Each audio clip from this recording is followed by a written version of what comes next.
being here at 9 in the morning. By Indian standards, by the way, this is dawn, okay, for as far as conferences are concerned. So we really are at the breaking news edge of the day in terms of news, and I'm delighted to have all of you. Because I'm not very good with names, you will excuse me while I look at the names to make sure that I get at least some of them right. The purpose of discussing what we are going to discuss today is that in 24 minutes, try and give those who are watching this a sense of policy making in your country, how it's made, and what forces, what pressures work on you, but also what it does to business with a view to the next 3 decades and to see how that goes. So I'm going to request all of you to make very short and very sharp comments to the questions I'm going to try and ask, so that we don't bore the audience with long speeches while they still haven't had their first cup of coffee. Okay? So keeping that in mind, I'm going to start by asking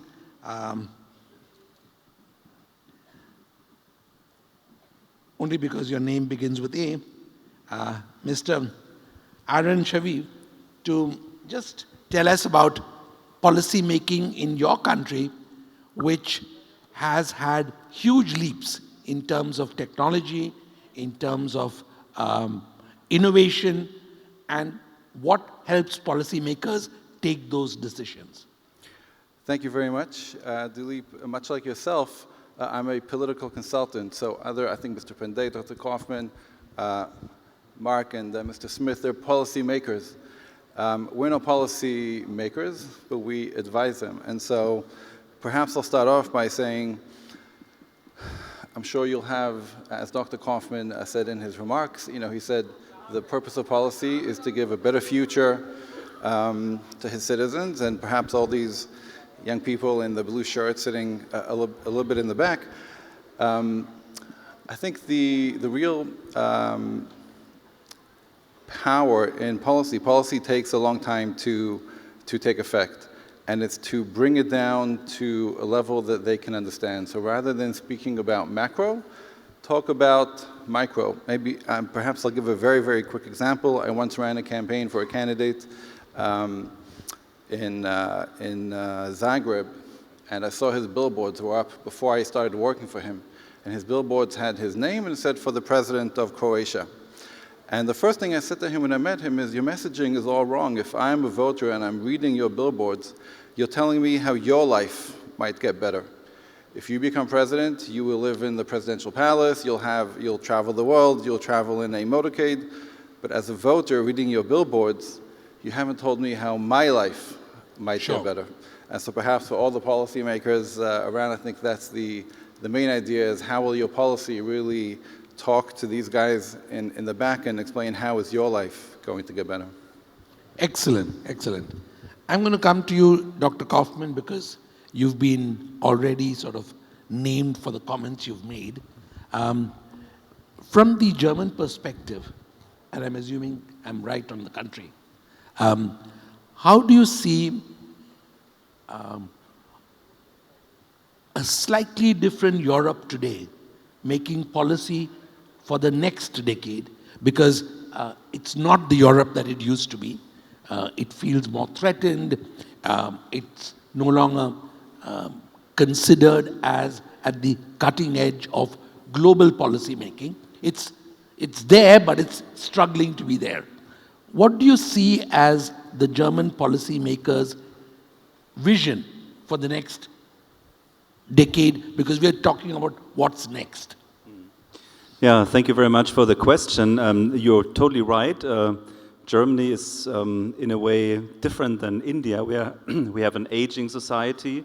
We have a situation where industries do not create more jobs, but rather, fire people. And so for us, it's important for the young people to have a perspective in Germany, in Europe. And if we go, and this is what policymakers usually do, go to businesses and ask them, what are your major problems? They tell us 4 things. First one is too high taxes that we have in Germany. The second one is the energy prices are too high. We need to lower them, cut them down. The third one is bureaucracy, red tape. I'm sure that in India maybe you have You sound similar very discussions. familiar. In India, we have exactly these 3 problems to start with. And the fourth one is skilled labor, actually. And That so, we don't have a problem with. as policymakers, we have to address all of these problems, bringing energy prices down, making a better attractive tax system for businesses, and then invest in young people with new technologies, new ideas, good education and good universities. And then we can tackle those things and have a bright vision that businesses will stay in our country and we create jobs also for the future. As somebody who has grandchildren living in Germany, I'm very happy to hear that perspective because they are the future citizens of your country. Ambassador Sievers, I'm going to come to you because not just from the American perspective, but because you've served and worked in what used to be called, in the bad old days, the Middle East. You have a perspective of what West Asia, as it's now called, and policy making there, which you've seen from up close, is largely confined to a very small family structure. How, as an American, viewing it from the outside, did you see policy making as individual or family run versus oriented towards people's needs, as happened with Germany, where you have to go and ask industry, what is it you want? Does the same thing happen in your experience in West Asia, in the countries that you've served in? Let me talk a moment about the United States, because Sure. I think we're in a very interesting period where President Trump is recalibrating a lot of the domestic policies over the last decades, both in terms of international policy, international trade, but also domestically, where there is a profound disagreement inside the United States about the role of immigration in our society. And unlike, say, many European countries or India, where you have, thousands of years of tradition, the United States is still a new country, and it's built on immigrants from around the world.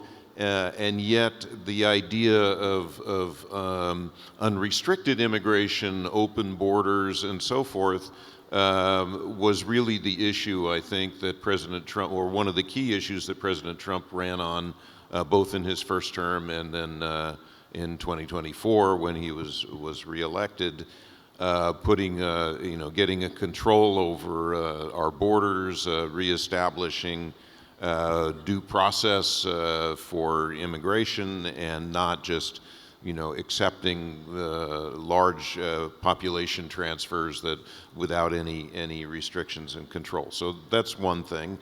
And then also, I think his base has been a somewhat different. A lot of it is the old Democratic Party base, workers in factory parts of the economy, the energy sector, truck drivers. He also brought about this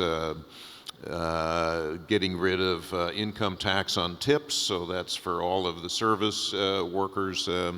So that's a different base than the traditional Republican base that really looks at business.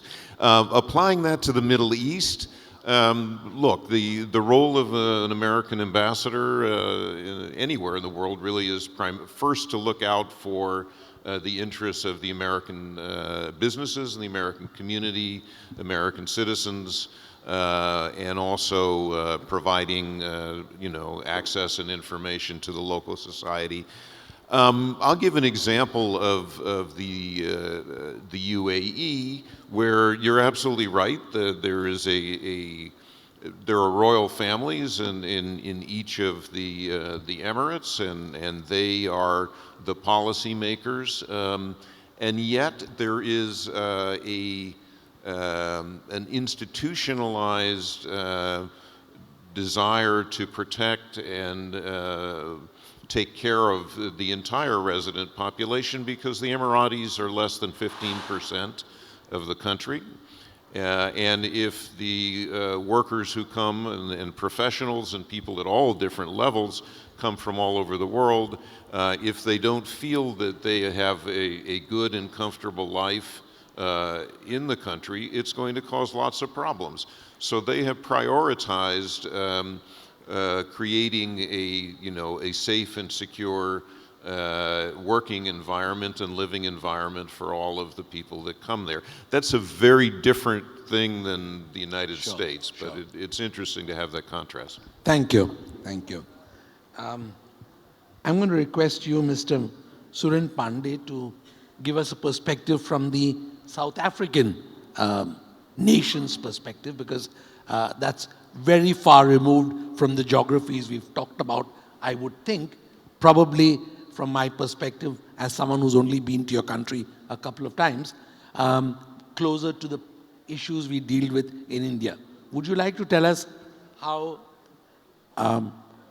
as a party treasurer is one thing, but as somebody deep in the politics of South Africa, how do you see policy making getting future-oriented, which is the theme that we are trying to look at from a business perspective? Thank you very much for that question.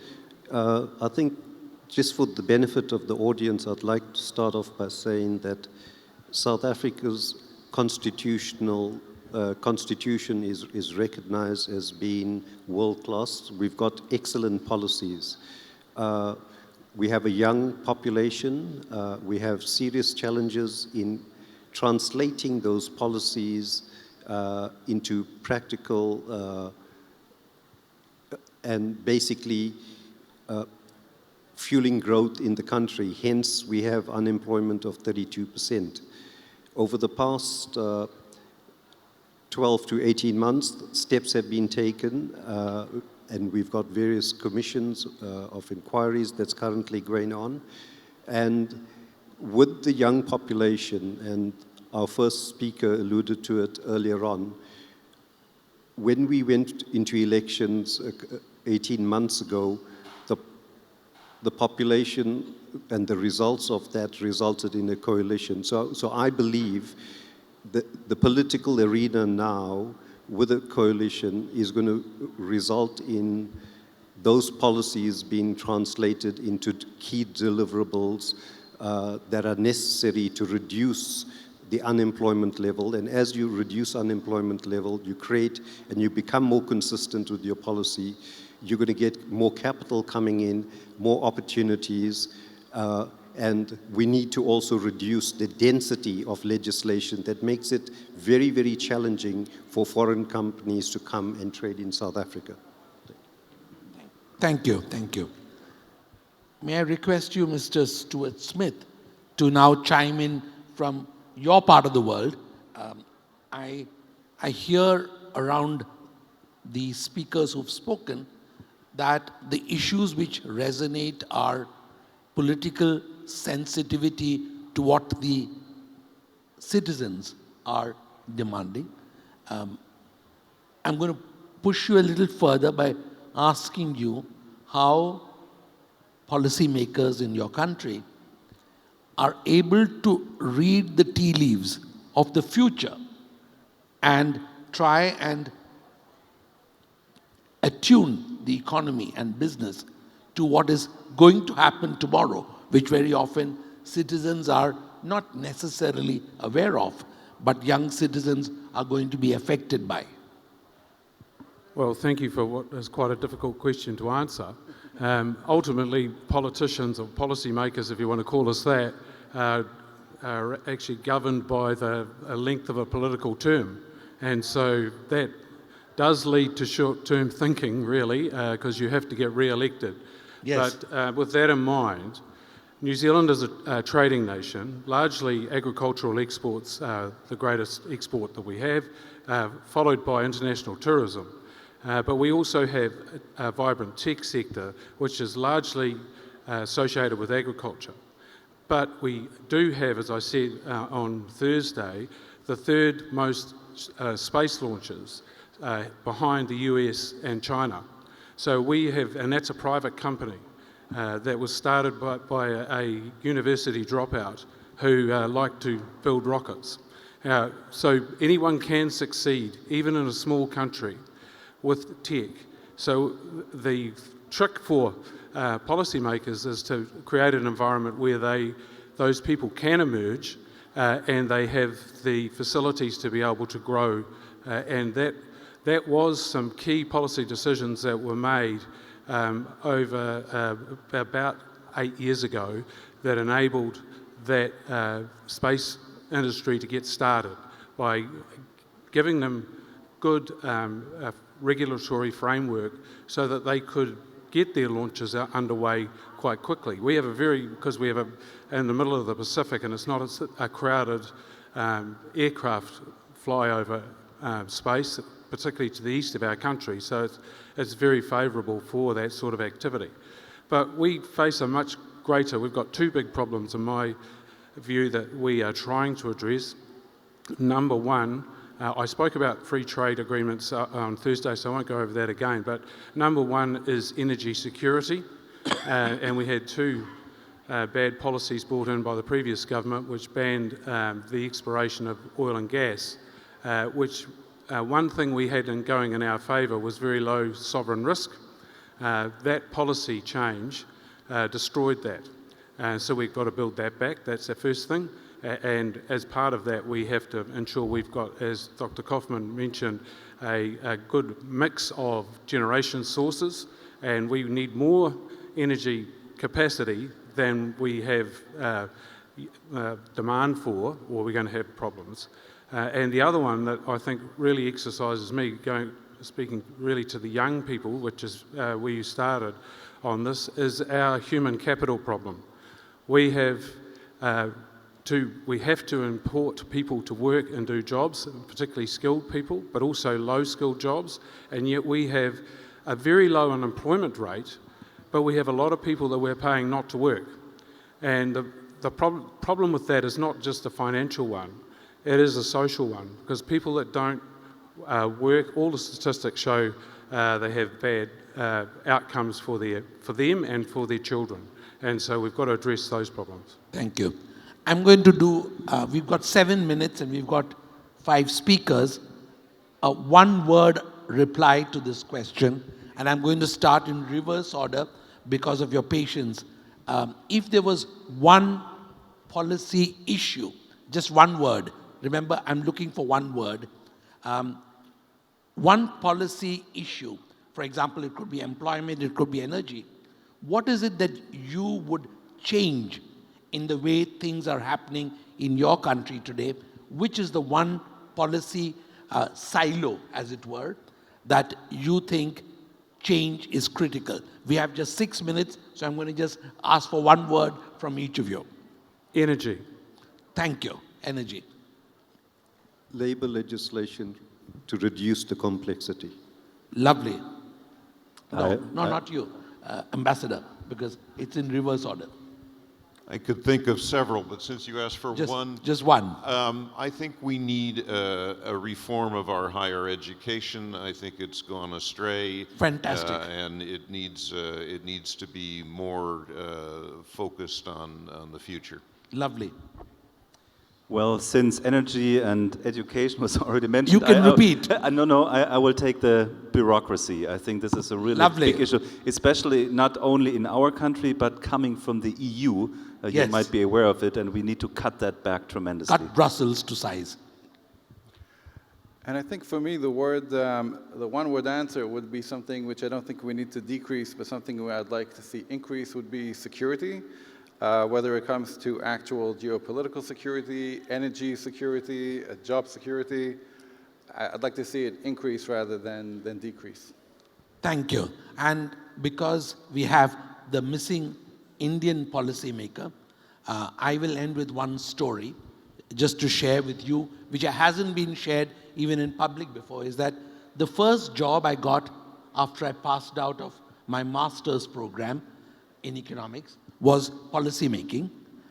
Luckily, I was a junior economist, but this is a time which many of you, because you are either students of history or understand, was India's high socialism. So I was with a group of people in a big building which decided what the price of tires would be, what the price of paper would be, and we did massive calculations right through the day. Most of the calculations I didn't even understand. But finally, the price we decided was the price at which industry would have to produce and sell these products at. We've come a long way in policy making today, but I'm so glad that the global experiences that all of you have shared gives us a brief glimpse into what is next for policy making across the world. Thank you very much. Thank you all.